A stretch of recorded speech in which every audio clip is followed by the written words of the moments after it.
हे वृन्दावनेश्वरि वृषभानुसुते देवी प्रणमामि हरिप्रिये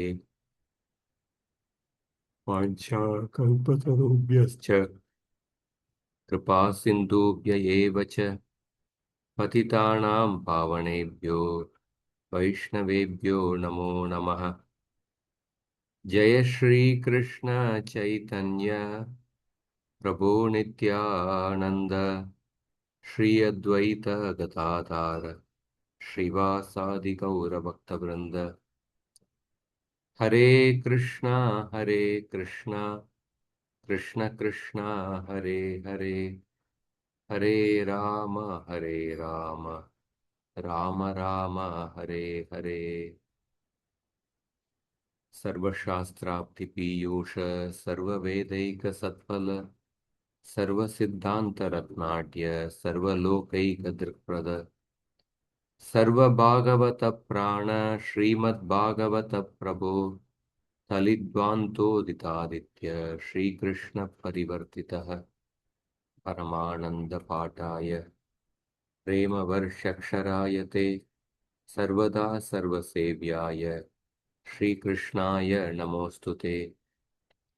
मदेकबन्धो मत्सङ्गिन् मद्गुरो मन्महादन मन्निष्ठारक मद्भाग्य मदानंद नमोस्तुते। असाधु साधु तादायिन् अतिनीचोच्चतारक हाणमुञ्च कदाचिन्मां प्रेम्णा हृत्कण्ठयोस्फुर। Hare Krishna. So we begin the Paramatma Sandarbha today on the auspicious day of Narasimha Chaturdashi. We will be following this Paramatma Sandarbha translated and commented by Satyanarayana Das Babaji Maharaj of Jiva Institute. So today we'll go through the introduction, and if possible we'll begin the first anuccheda. So the introduction is about a summary of the previous two Sandarbhas, Tattva Sandarbha and Bhagavad Sandarbha, and the contents of the Paramatma Sandarbha. So mostly I'll just go through the introduction and I will just add some points. So, Shad Sandarbha, we began with the Tattva Sandarbha. The Tattva Sandarbha, Jiva Goswami began with the topic of epistemology. That means the discussion on the pramana, the instrument for obtaining knowledge. So the first part of the Tattva Sandarbha had the first part had the Mangalacharan. After the Mangalacharana, then there's the part of the Pramana Kanda. In the Pramana Kanda, Srila Jiva Goswami established Srimad Bhagavatam as the emperor among the Pramanas. And then after establishing Srimad Bhagavatam as the Chakravarti Pramana, then the next part is the Prameya Kanda. Prameya means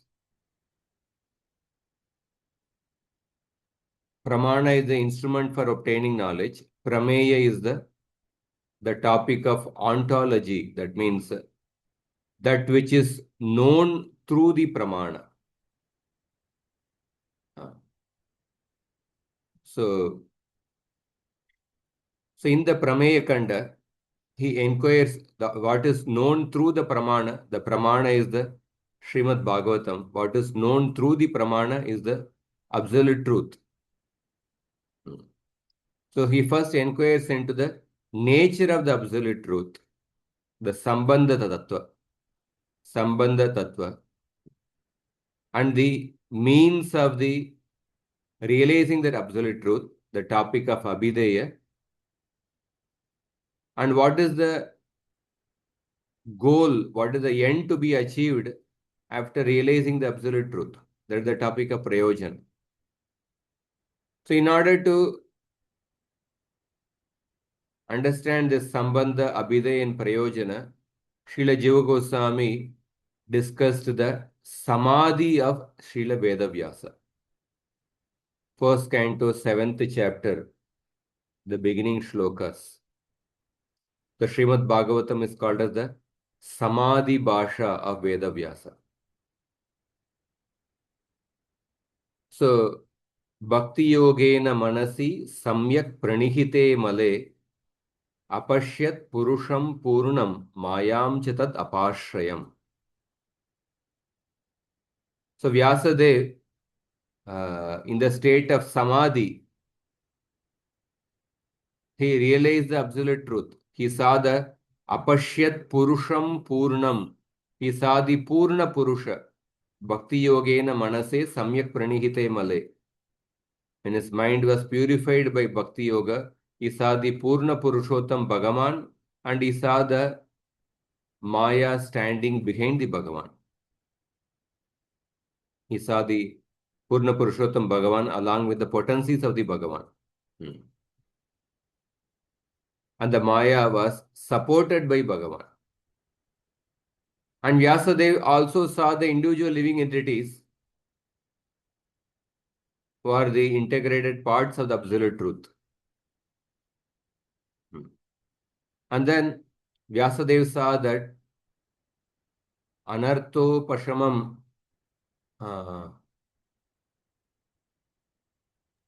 यया सम्मोहितो जीवो आत्मानं त्रिगुणात्मकं परोपि मनुतेनर्थं तत्कृतं चाभिपद्यते.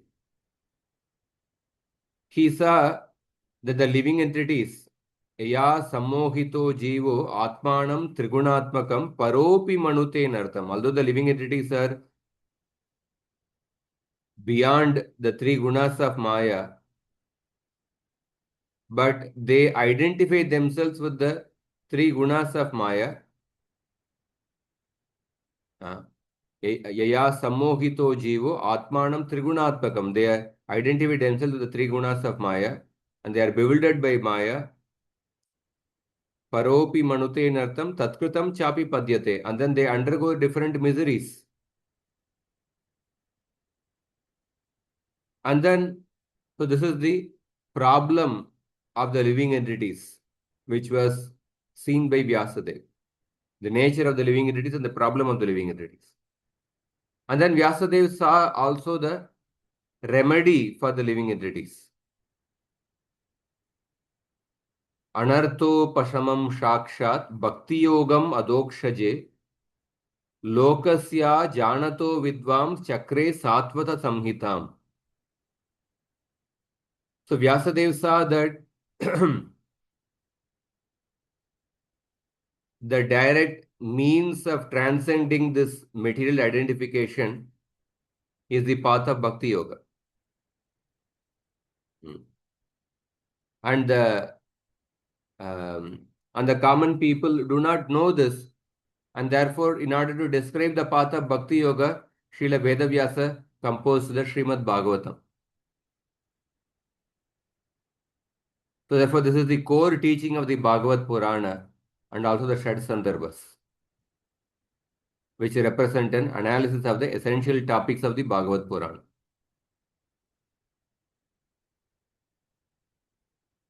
So,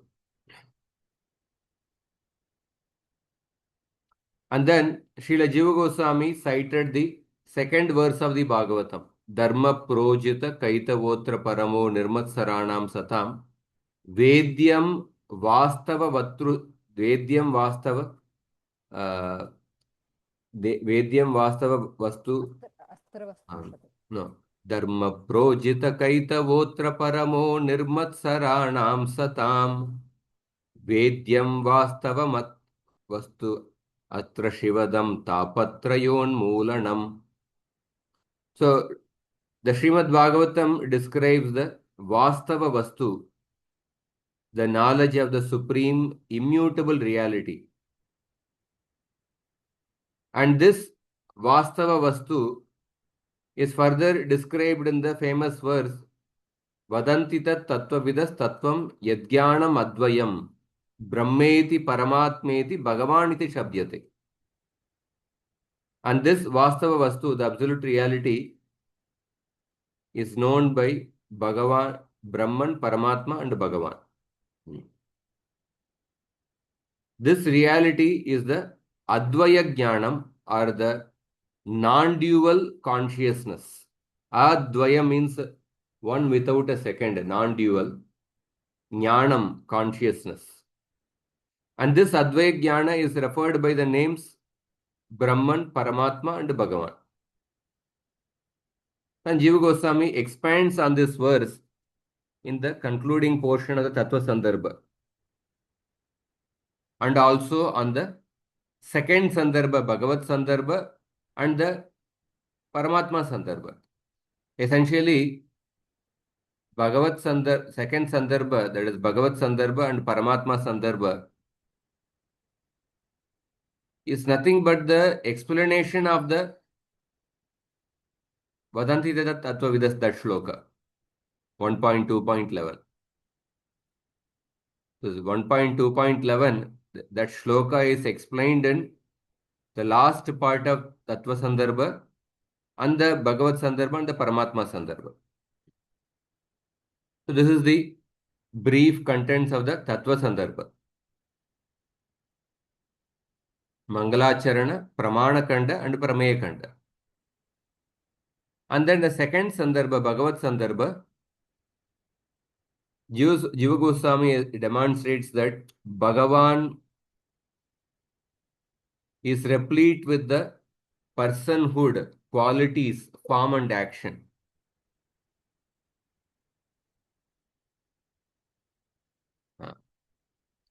And is the most complete manifestation of the absolute truth. And Paramatma and Brahman are the partial manifestations of that same truth.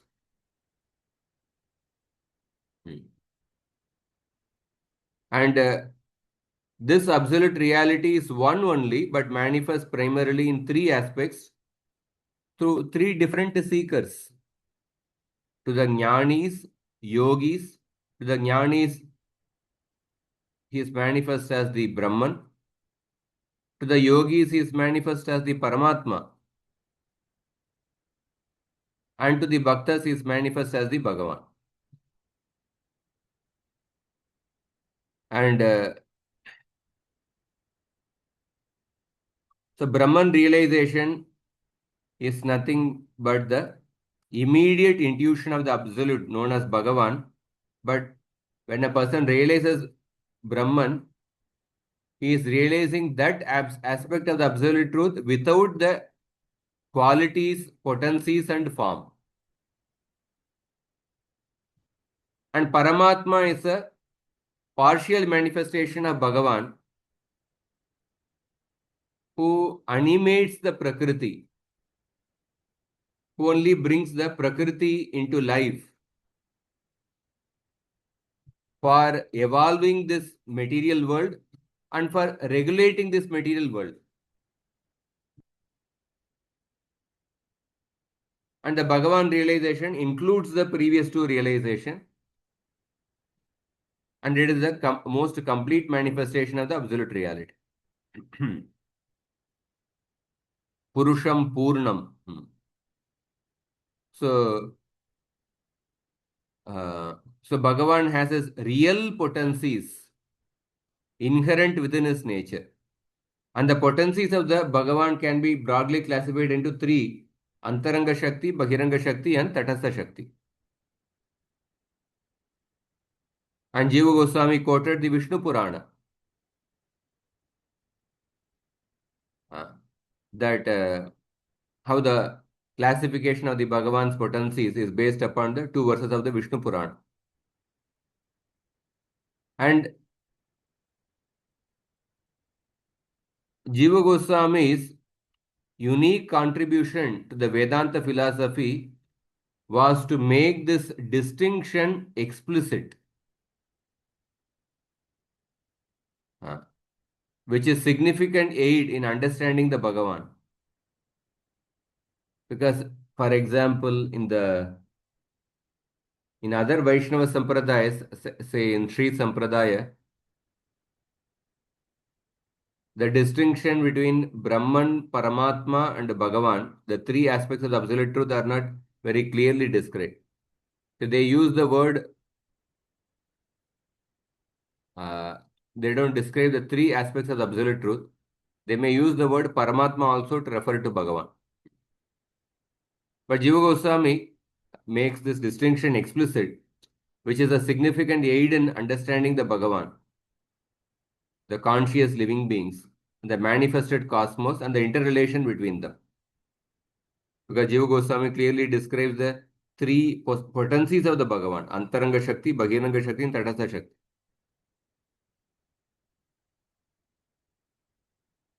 So, this refinement in understanding is not commonly brought to light by the Indian theists who tend to conflate Bhagavan and Paramatma without differentiation. As in certain sampradayas, Bhagavan and Paramatma are interchangeably used. So, Bhagavan's intrinsic potency manifests directly his rupa, his qualities, his abodes, associates, and the living entities in the material world and the Vaikuntha are manifestations of the Tatastha Shakti. Because they mediate between the intrinsic and extrinsic potencies. And the phenomenal world is a manifestation of the Bahiranga Shakti. So, although the absolute reality is one only, Advaya Jnanam, but it encompasses all three of the above mentioned manifestations: Tatastha Shakti, Antaranga Shakti, and Bahiranga Shakti. So, Bhagavan is eternally engaged in his pastimes, but for the sake of participating in the affairs of the phenomenal world, he expands as the Paramatma. Paramatma is also called by the word Purusha or Ishvara. Paramatma is called by the word Purusha. And there are three Purushas: Shirodakshaya Vishnu, Karbodakshaya Vishnu, and Karanodakshaya Vishnu. So, Paramatma Sandarbha is an elaborate essay on the nature of the Paramatma. So, as I mentioned previously, the distinction between Paramatma and Bhagavan is not very clearly known, even to those who study Vedanta. So, these two specific designations are often synonymously used to refer to the single aspect of the Tattva. So, Jiva Goswami clearly defines them, Paramatma and Bhagavan. And then he enumerates their characteristics and also in their functions. So, that is one of the uniqueness of Jiva Goswami's work. So, Jiva Goswami's, the main pramana for this is the Vadanti tat tattvavidas tattvam yadgyanam advayam brahmeti paramatmeti bhagavaniti shabdyate. So that is he's taking clue from this main shloka. So he comments extensively on the three tattvas, Brahman, Paramatma, and Bhagavan.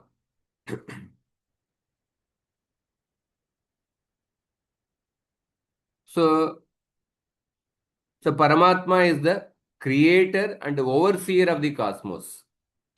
So Bhagavan is the absolute truth in a supreme transcendence without reference to the phenomenal world. So Paramatma is the regulator of the Tatastha Shakti and the Bahiranga Shakti.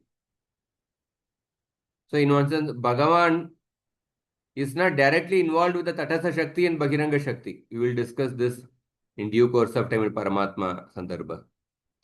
Bhagavan is directly connected with the Swarupa Shakti, Antaranga Shakti. Only Paramatma is the directly regulating the Tatastha Shakti and the Bahiranga Shakti. So Paramatma is thus qualified by these two potencies, Vishishta.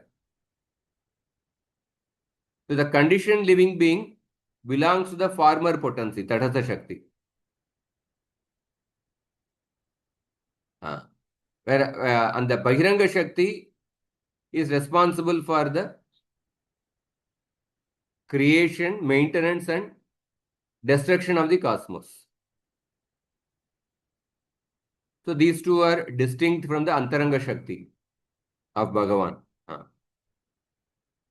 So this is the in brief about the Paramatma Sandarbha. Now when we talk about the bird's eye view of the Paramatma Sandarbha. The Paramatma Sandarbha so in the Shankaracharya's Advaita Siddhanta, they talk about the Atma's absolute oneness with the Brahman by taking help of the statements like Tattvamasi, Soham, Aham Brahmasmi. So Jiva Goswami says that these statements, they do talk about the identity of the Atma with the Brahman, but not to the absolute identity. So when we study the Upanishads broadly, when we take into consideration of all the statements of the Upanishads, and not merely these statements, Tattvamasi, Aham Brahmasmi, Soham. So Jiva Goswami says that we can understand the position of we can see that there is also distinction between the Jivatma and the Brahman. That distinction, Veda is also present along with the Abeda. So this understanding is very key to ascertain the self's true identity in relation to the complete whole. So therefore, he begins Paramatma Sandarbha by first talking about the distinction between the Atma and the Paramatma, by making this distinction evident. Therefore, the first section of the book talks about the ontology, the nature of the Paramatma, who is the Kshetrajna, Kshetrajnam Chapimam Viddi Sarvakshetreshu Bharata. Kshetra Kshetrajnayor Jnanam Yattadjnanam Batam Mama. Paramatma is the Kshetrajna in all the bodies. Who is the animator of the primordial nature, who is the animator of the Prakriti and the regulator of the Jivas. So,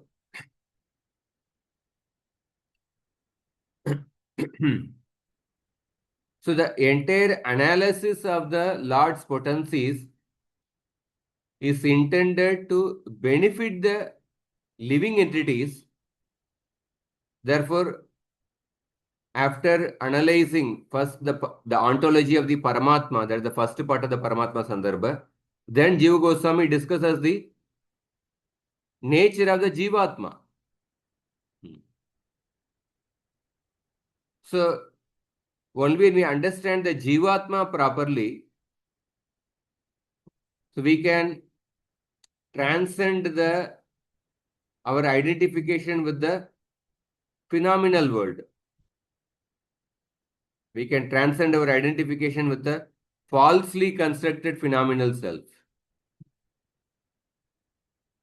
So therefore, in the second section, Jiva Goswami lays bare the intrinsic characteristics. He talks about the intrinsic characteristics of the Jivatma as a conscious, integrated part of the Paramatma, distinct from the Prakriti. This is the second part of the Paramatma Sandarbha. First part is the position of the Paramatma. Second part is the characteristics of the living entities. And then the third part is that without understanding the nature of the Maya, the Bahiranga Shakti which binds the Jiva, one will not get a complete picture. Because of this, because of this Maya, a person is separated from Bhagavan. Vayam dvitiya abhiniveshatasya ईशाद अपेतस्य विपर्ययो स्मृतिः तन्माययातो बुध आभजेत्तं भक्त्यैक एषं गुरुदेवतात्म तन्माययातो because of the maya potency a person is ईशाद अपेतस्य a person has turned away from the Bhagavan. Therefore the third topic in the Paramatma Sandarbha is the nature and the functioning of Maya. And this topic naturally leads to the discussion of the evolution of the cosmos, which is a product of Maya.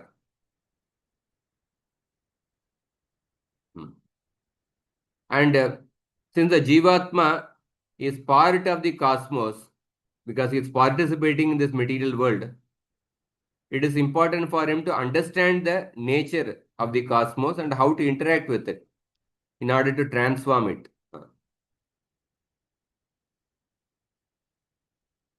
So therefore, in order to gain permanent release from a disease, it is necessary to know the cause of the disease.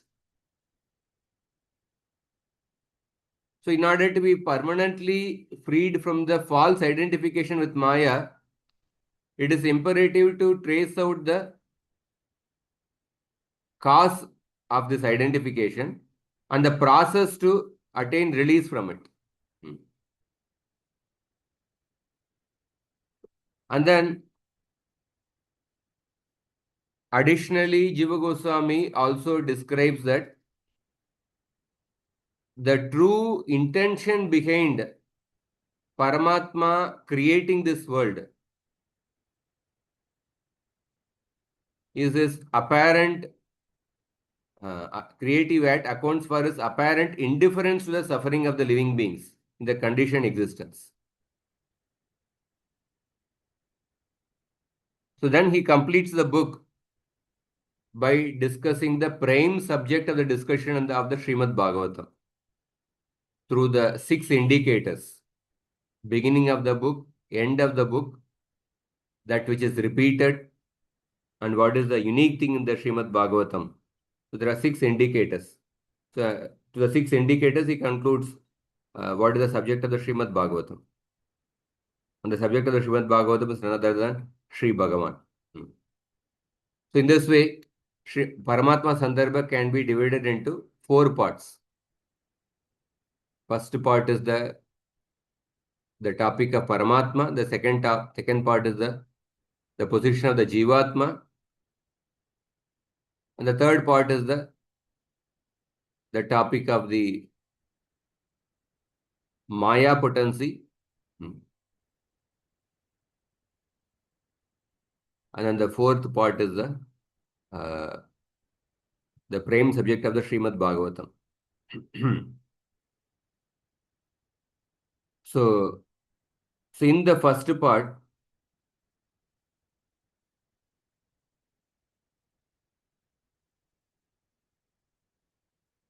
So the first part contains 18 anuchedas.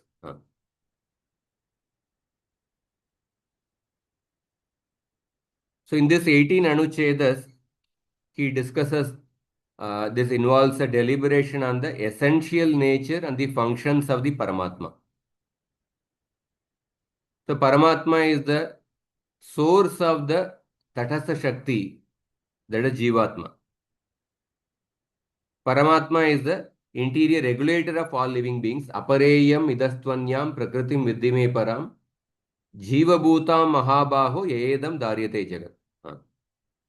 So the body is called as a kshetra, and the Paramatma is the kshetrajna. So one who knows the presentational field of the body and the environment in which it participates. So in order to establish the Paramatma as the kshetrajna, Jiva Goswami begins the analysis by citing the verses spoken by Jadabharat to Maharaj Rahugana. Although the Kshetrajna term is used by Jadabharat for both the Jivatma and the Paramatma, but in the primary sense, the Kshetrajna refers to Paramatma alone. And he supports Bhagavad Gita to support his argument. Because Jivatma knows only his individual body, but the Paramatma knows everyone's body. And Paramatma is not influenced by the bodies in which it is present. And Jivatma is a limited knower. So, the living being depend on Paramatma even to gain knowledge about their own gross and subtle bodies. That means without the Paramatma's grace, they cannot attain freedom from the conditioning caused by these two types of bodies. And there are three manifestations of Paramatma. Because the English terms are metacosmic, macrocosmic, and the microcosmic. Metacosmic refer to Karnodakshay Vishnu. Macrocosmic Paramatma refers to the Garbhodakshay Vishnu, and microcosmic Paramatma refers to Kshirodakshay Vishnu.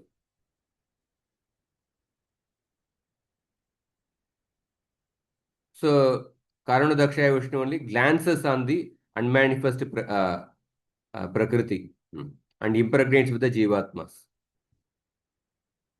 Gita Krishna says that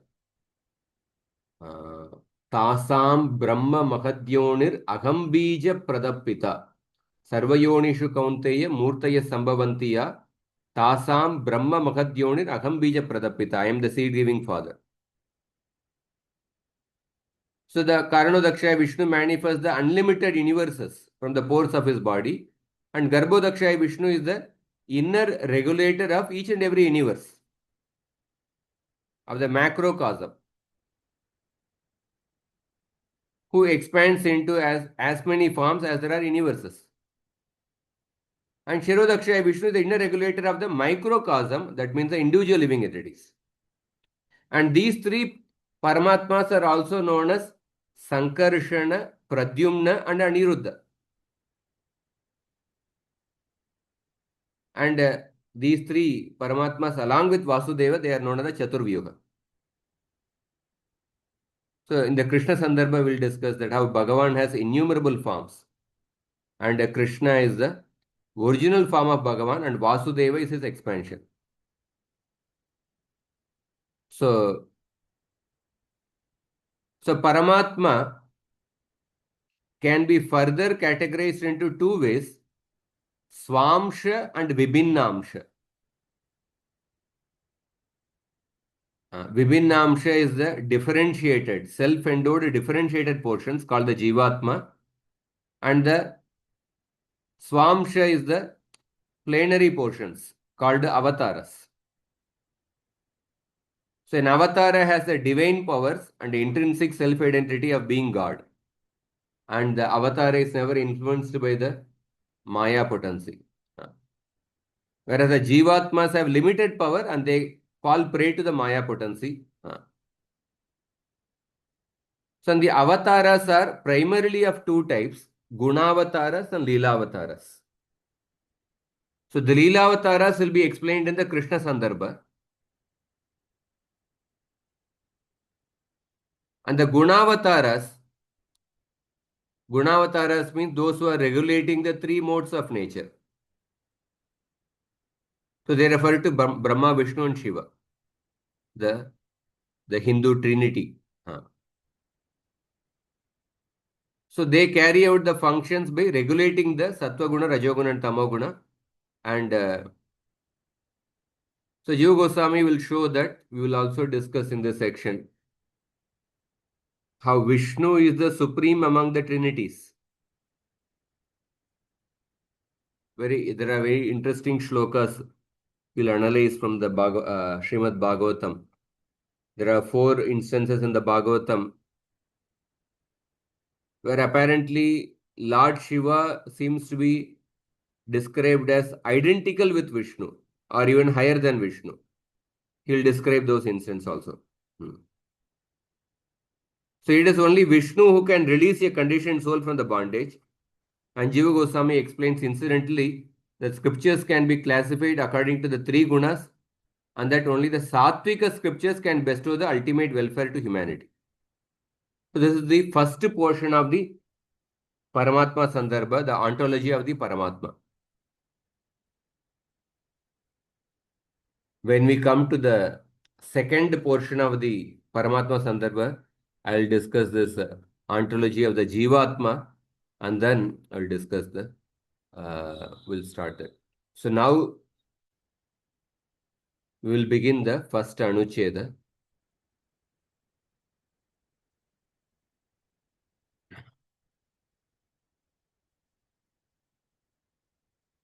So Srila Jiva Goswami begins with the Mangalacharana, a short Mangalacharana. The Tattva Sandarbha, he had 8 shlokas. Here begins with the short Mangalacharana, 2 shlokas. You can repeat after me. Tau santoshayata santau.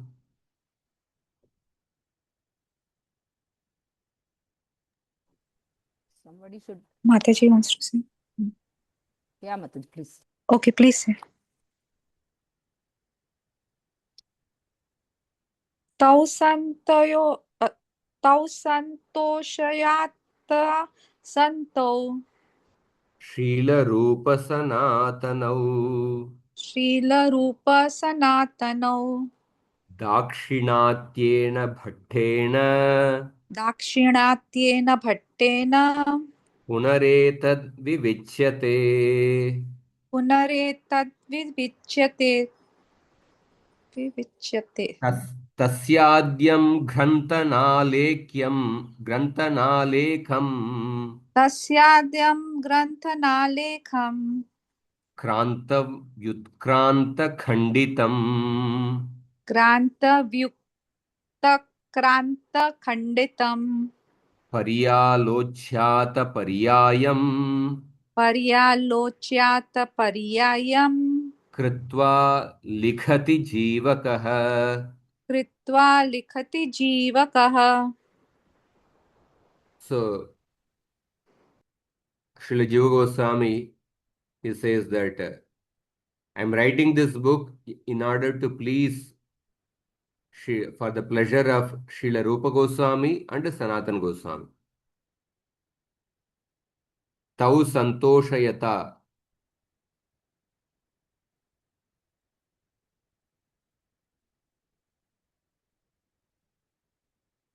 So, for the pleasure of Srila Rupa Goswami and Sanatan Goswami, I am rearranging this book. Dakshinatyena Bhattena Punaretad Vivichyate. Dakshinatyena Bhattena refers to Srila Gopala Bhatta Goswami. Srila Gopala Bhatta Goswami, because he must have told not to mention his name. Because that is why even in Chaitanya Charitamrita, his name is not mentioned.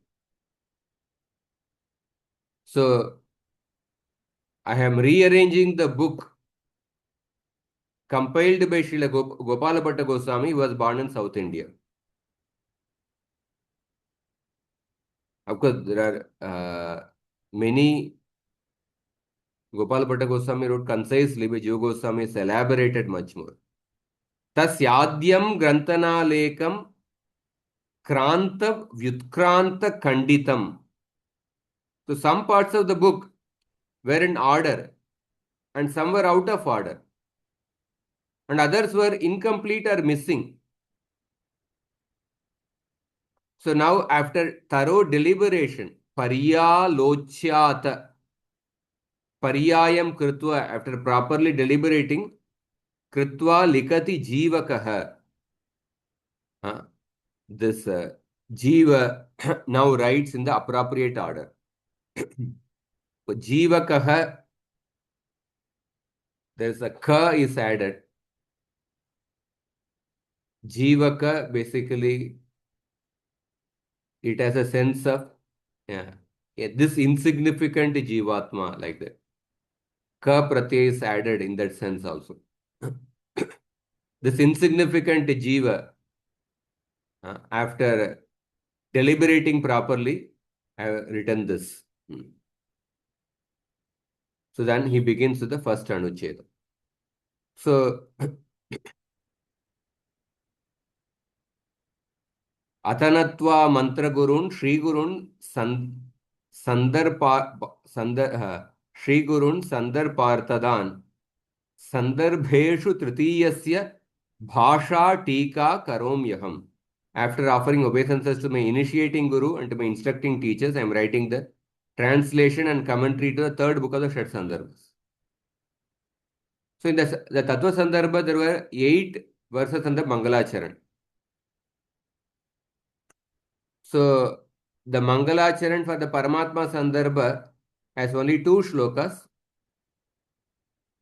The first having the same significance as the third and fourth verse of the Mangalacharan Tattva Sandarbha. And the second is the verbatim 5th verse of the Tattva Sandarbha. But Jiva Goswami did not compose a new Mangalacharan at the beginning of Paramatma Sandarbha because he considered the Shat Sandarbhas to form a single book. It's a single book, but sometimes within the single book, sometimes in between also Mangalacharana is given. The purpose of Mangalacharana is that there are 3 types of Mangalacharana: Vastu Nirdeshatmaka Mangalacharana, Ashirvadatmika Mangalacharana, and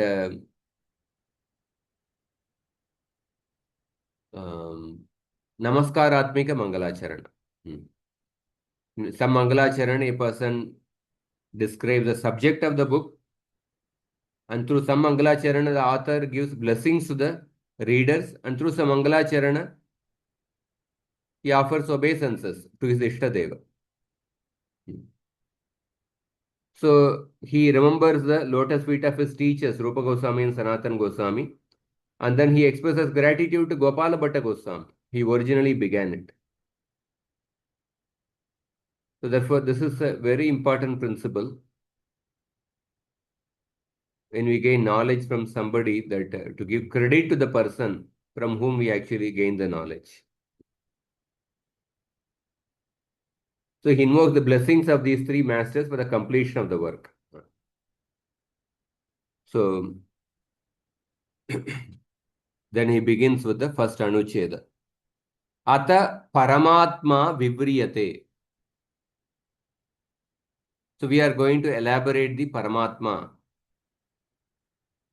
Yadyapi Paramatmatvam Vaikuntepi Prabhorasti Tadapicha Bhagavatangam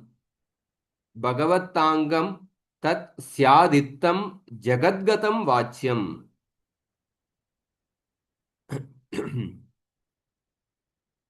So although Paramatma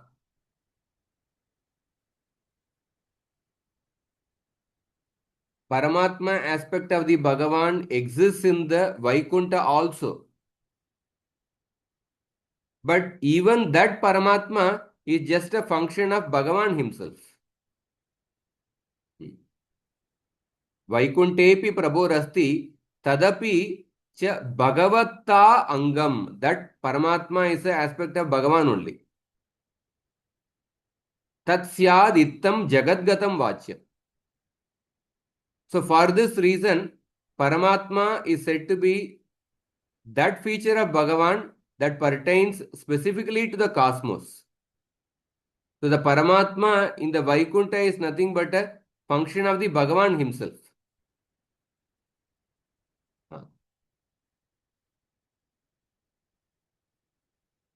Tatra tam jagadgata jiva nirupana purvakam nirupayati dvabhyam.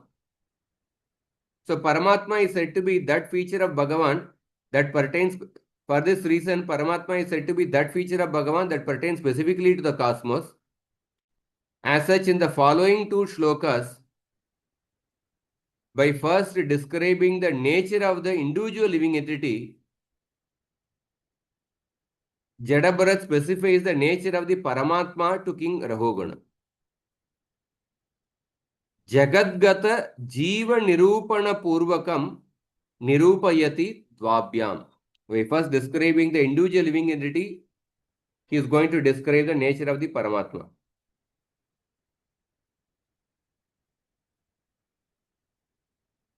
So this is the shloka from 5th canto, 11th chapter, 12th and 13th shloka.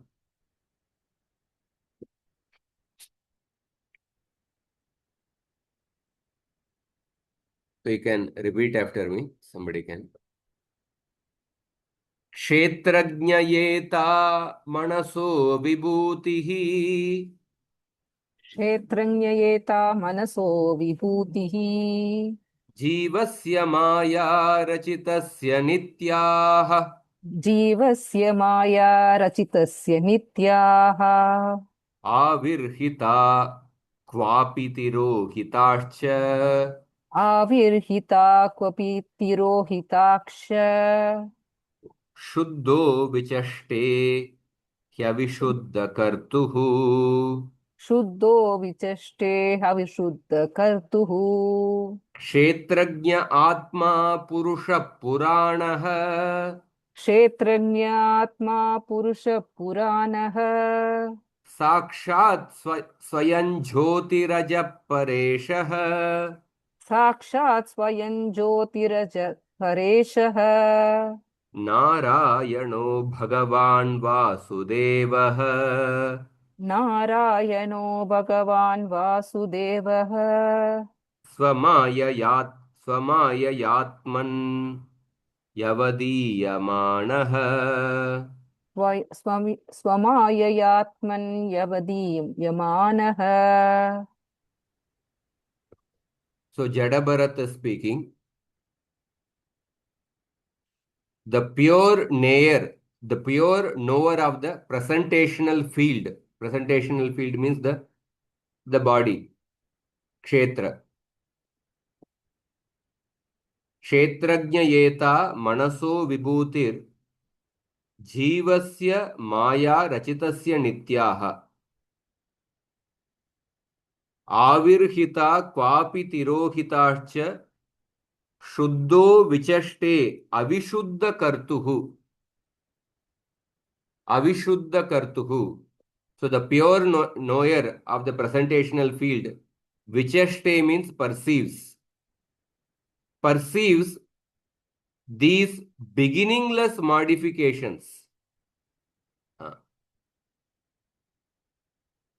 Maya rachitasya nityaha. Nitya means beginningless. The beginningless modifications of the impure actor, the mind. The impure actor here means so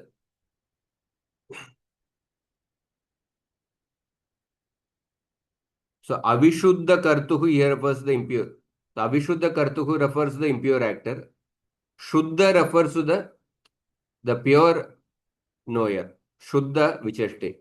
So he merely perceives the beginningless modifications of the impure actor, the mind, which is but an upadhi on the empirical self. and a product of the Maya. And its modifications are sometimes manifest in the Jagruti state and the Swapna state, and sometimes in the Samadhi, in the Sushupti state. The supreme witness of the field is the immanent self, the primordial person, Purusha, ancient, who is unmediatedly self-revealing, Sakshat Swayam Jyotihi. The second shloka. Sakshat Swayam Jyotihi. Kshetrajnatma Purusha Puranaha. So the first shloka talks about the Jivatma.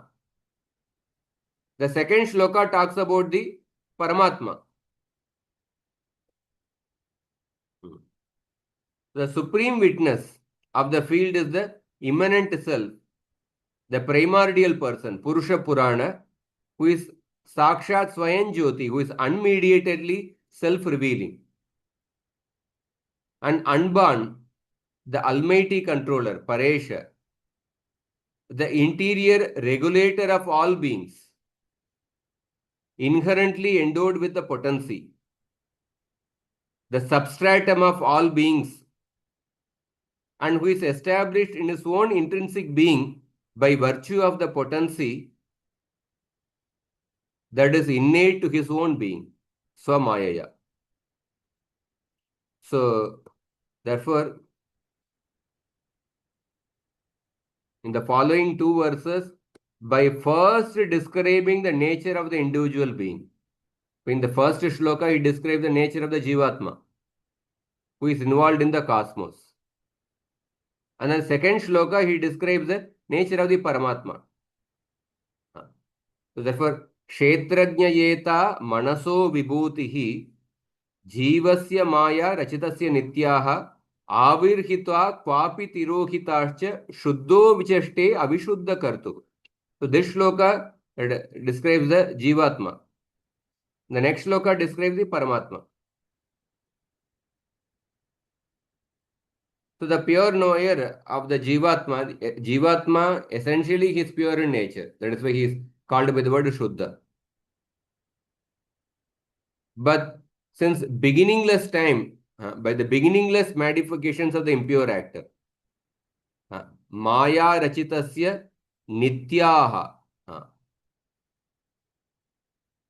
the mind which is but an Upadhi on the Jivatma, he perceives these beginningless modifications of the impure actor, the mind.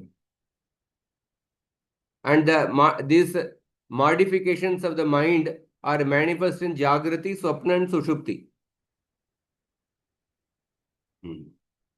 Avirhita, Kwapi Tirohitarcha. And then the supreme witness of the field.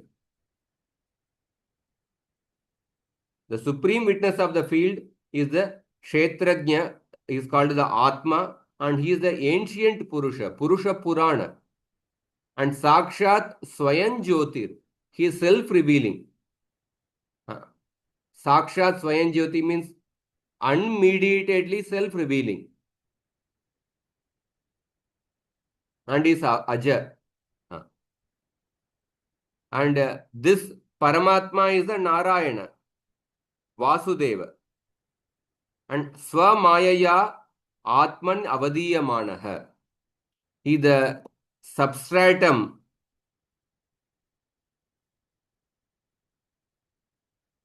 is the substratum of all beings and is established in his own intrinsic being. So I'll just read a few sentences and I will complete. So every Shat Sandarbha, the pattern is that the shloka is quoted and then there's an elaborate explanation of the shloka. So some part of the explanation we'll see. So now the same shloka, these two shlokas, some of the terms will be explained by using Sridhar Swami's commentary, and Jiva Goswami will explain in his own words also. So यह शुद्धो अपि मायातः परोपि माया रचितस्य वक्ष्यमाणस्य सर्वक्षेत्रज्ञस्य मायया कल्पितस्य मनसोऽन्तकरणस्यैता करणस्यैताः प्रसिद्धा वृत्तिर्विचष्टे विशेषेण पश्यंस् तत्राविष्टो भवति स कल्वसौ जीवनामा स्वशरीरद्वयलक्षणक्षेत्रस्य ज्ञातृत्वात् क्षेत्रज्ञ उच्यत इत्यर्थः। यह शुद्धोपि means even though pure मायातः परोपि Maya रचितस्य वक्ष्यमाणस्य, but he perceives the familiar modifications of the mind, and upon seeing them he becomes identified and he is known as the jiva. माया रचितस्य वक्ष्यमाणस्य सर्वक्षेत्रज्ञस्य मायया कल्पितस्य, he identifies with those modifications, he is known as a jiva. So even though pure, shuddhaha api means although transcendental to maya, paropi manute nartam, although transcendental to maya, but vicheshte he perceives. Vicheshte means he clearly sees. He clearly sees the familiar presentations of the mind. Refers to the different states of the mind, the modifications of the mind, which is the internal or the psychical apparatus. Mind is the internal or the psychical apparatus. And the mind is generated by the maya of he who is the witness of all the fields. Mind is generated by the maya potency of that person who is the kshetrajna of all the bodies. That is the Paramatma, who will be described in the next verse. Manaso is a very long sentence, but the English translation described it is split into many small sentences. Manaso antokaranas yaitaha prasiddha, who will be described in the next verse. And the Jivatma is also referred as a witness of the field because it is a knower of the field of its own two bodies, that is the grass body and the subtle body. Jivatma is the knower of the grass and subtle body. So then he quotes the shloka. Yaya sammohito jivo atmanam trigunaatmakam paropi manute nartam tatkritam chavipadyate. Bewildered with the external potency, the individual Atma, paropi manute, although transcendental to the three gunas of material nature, thinks of itself as consisting of the three gunas, and thus undergoes tatkritam chavipadyate, that undergoes the miseries resulting from this identification.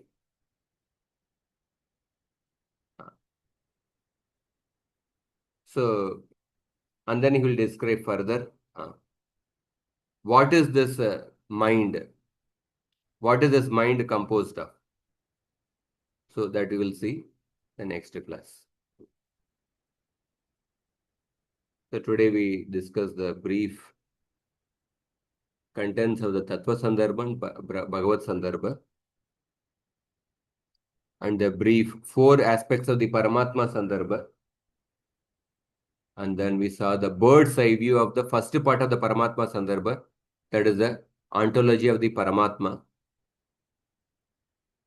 And when we began with the 2 Mangalacharana shlokas given by Jiva Goswami, and then he begins the first anuccheda by quoting, in order to describe the Paramatma. For describing the Paramatma, first he describes the Jivatma. as described by Jadabharat to Maharaj Rahuguna. Jadabharat describes the nature of the Jivatma and then he describes the nature of the Paramatma. So we saw a brief explanation of this. So we'll continue so the first anuccheda is quite long. It will take some few sessions. So we'll continue the next. Anybody has any questions? Hare Krishna, Prabhuji. Thank you very much for a nice session, Prabhuji. So, I mean, a few I have, few this one from the introduction part. Of course, I didn't attend the Bhagavad Sandarbha, so I mean, I may not be very this one. But Prabhuji, like one sentence that came was, so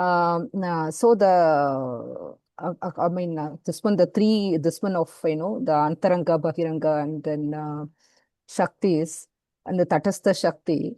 So, Prabhuji, like, even if, can we say that the Nitya Suris or the eternal associates of the Lord in Vaikuntha, they also belong to the Tatastha Shakti of the Lord, Prabhuji? No, they are eternal associates. They will never fall from their position. Nitya Siddhas, they will never fall from the position. And even the Nitya Baddhas, when they become liberated, they will also never fall. Okay.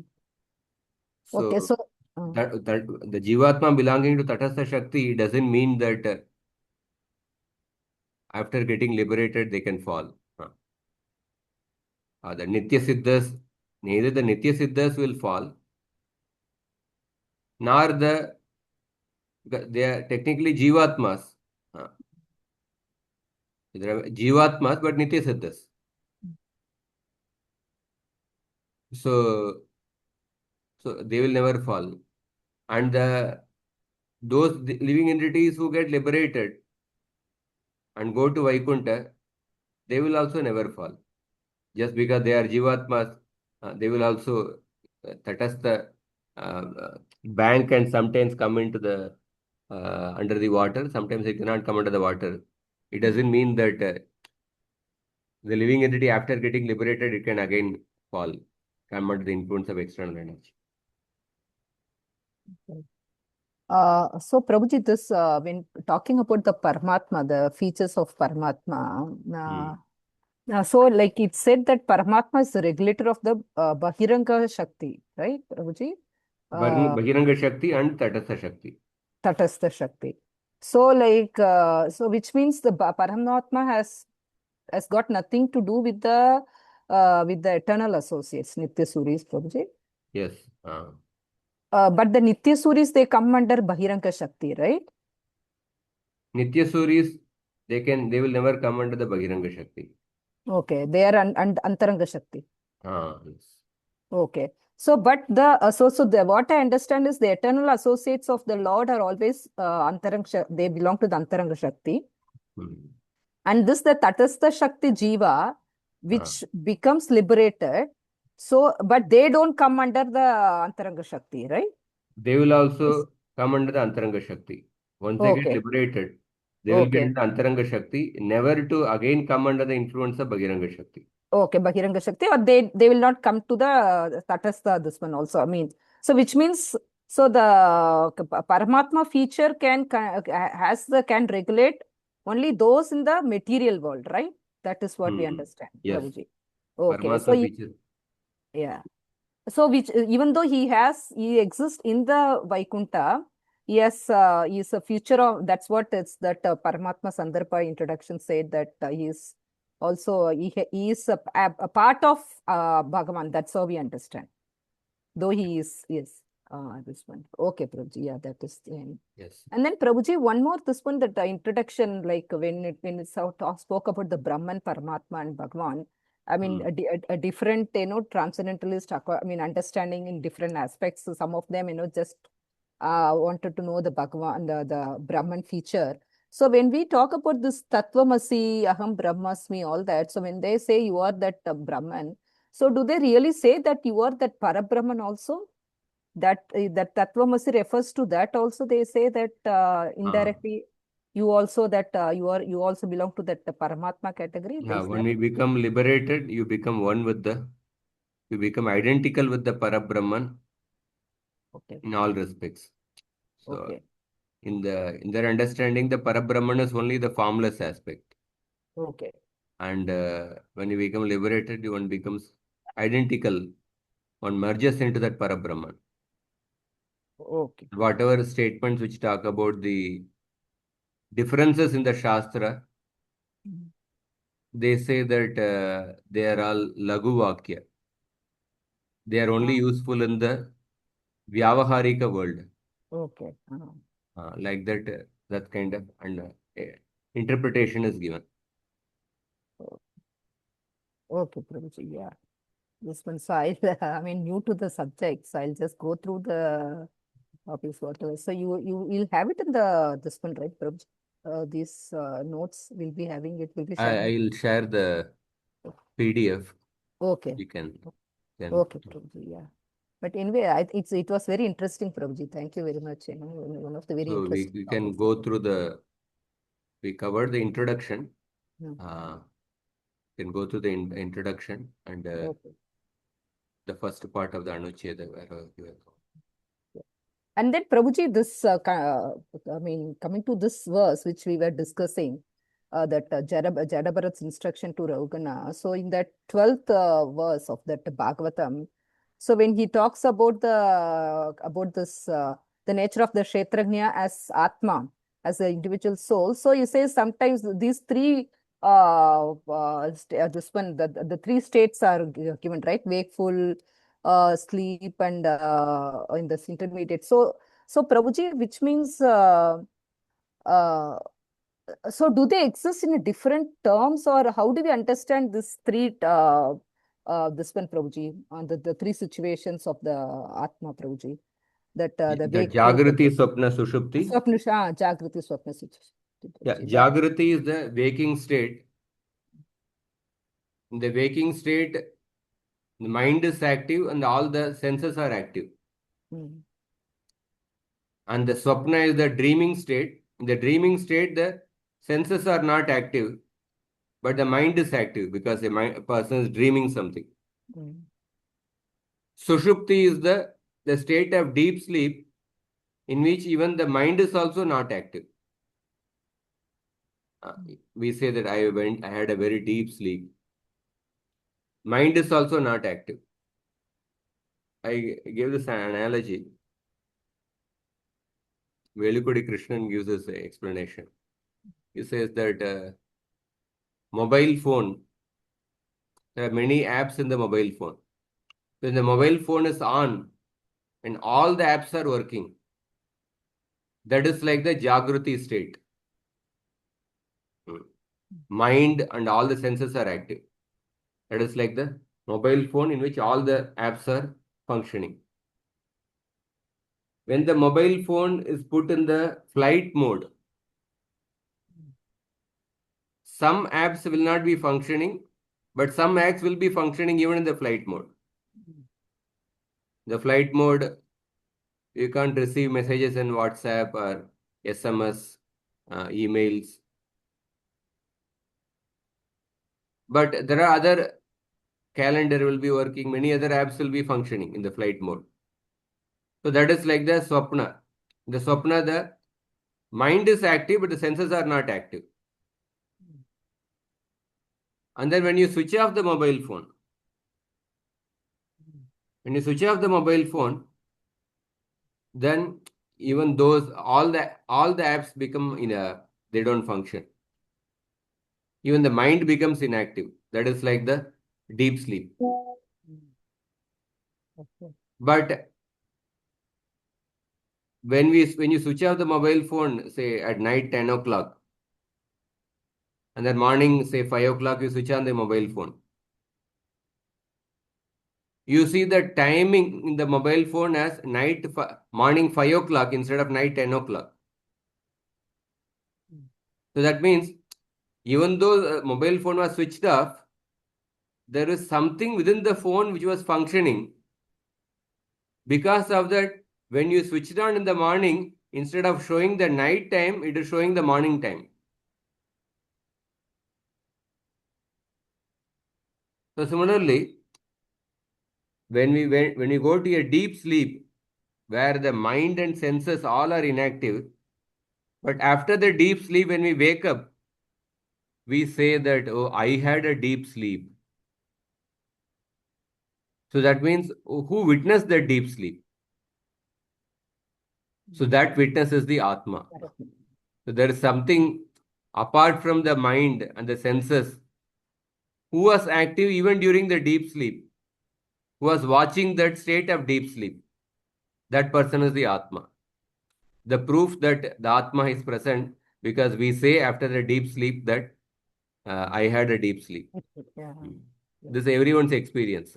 So then who had the deep sleep? Who witnessed the deep sleep? The fact that we say, all of us, we say we had deep sleep. So that means there's a presence of Atma, that Atma is witnessing that. So this Jagrati, Swapna, Sushupti can be compared with the mobile phone when it is switched on, mobile phone in flight mode, mobile phone in a switched off condition.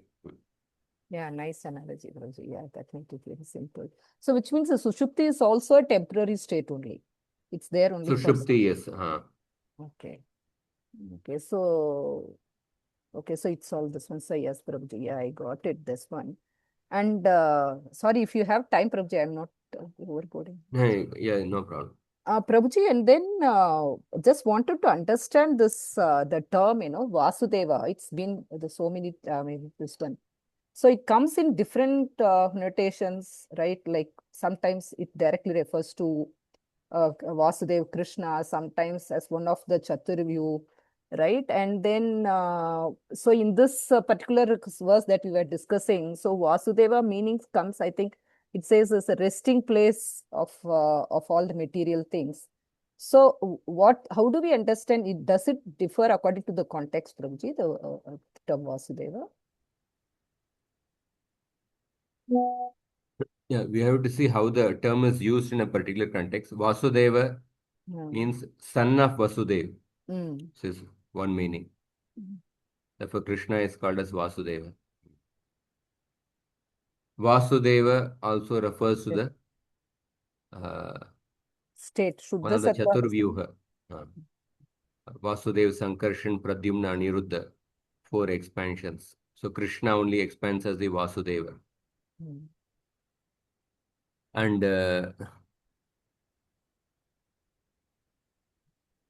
Vasudeva is that person who is realized in the state of Vasudeva. Sattvam Vishuddham Vasudeva Shabditam. 4.3.23. Vasudeva, the state of Vasudeva is the state of Shuddha Sattva. So Vasudeva is that personality who is actually realized in the state of Vasudeva, that means the state of Shuddha Sattva. When a person has gone beyond the 3 modes of nature and comes to the platform of Shuddha Sattva, being touched by the internal potency of Krishna. That is, internal potency of Krishna has 3 aspects: Sandhini Shakti, Samvita Shakti, and Sadhini Shakti. So when a person is touched by the internal potency of Krishna, then a person comes to the state of Shuddha Sattva. And that state is called as a Vasudeva. And in that state, only a person can realize the Vasudeva. Person can realize the Vasudeva. So therefore, Lord Shiva, when he was asked by Parvati that why did you not welcome Daksha when he entered that assembly? So Lord Shiva says that I was situated in the state of Vasudeva. I was situated in the state of Shuddha Sattva.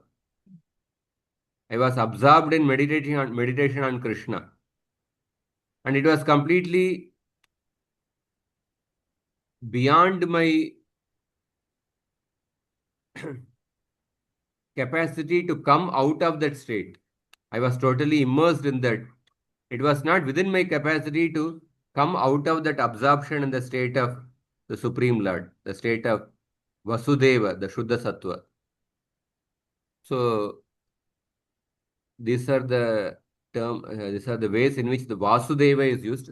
So we have to at least we have to differentiate between Vasudeva and Vasudeva. Vasudeva can refer to the person Vasudeva. Vasudeva is the son of Vasudeva.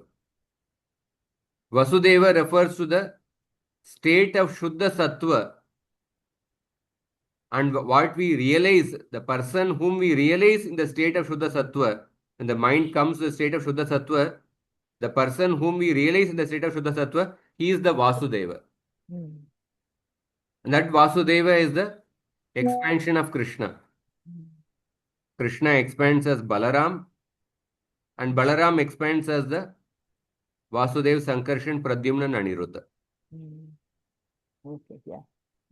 Because the confusion sometimes, because the same term Vasudeva, I mean, if you see that other Sankarshana, Pradyumna, they are not used in different contexts, but the Vasudeva is actually used in different contexts. So that's what I thought I would clarify that. Okay.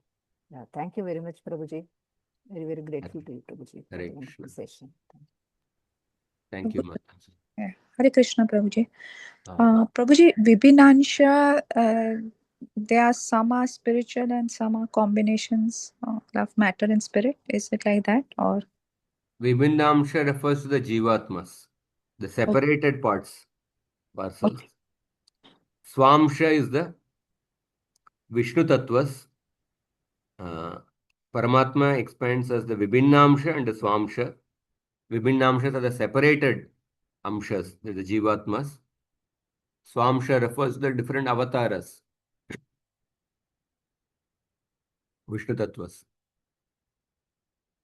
Thank you.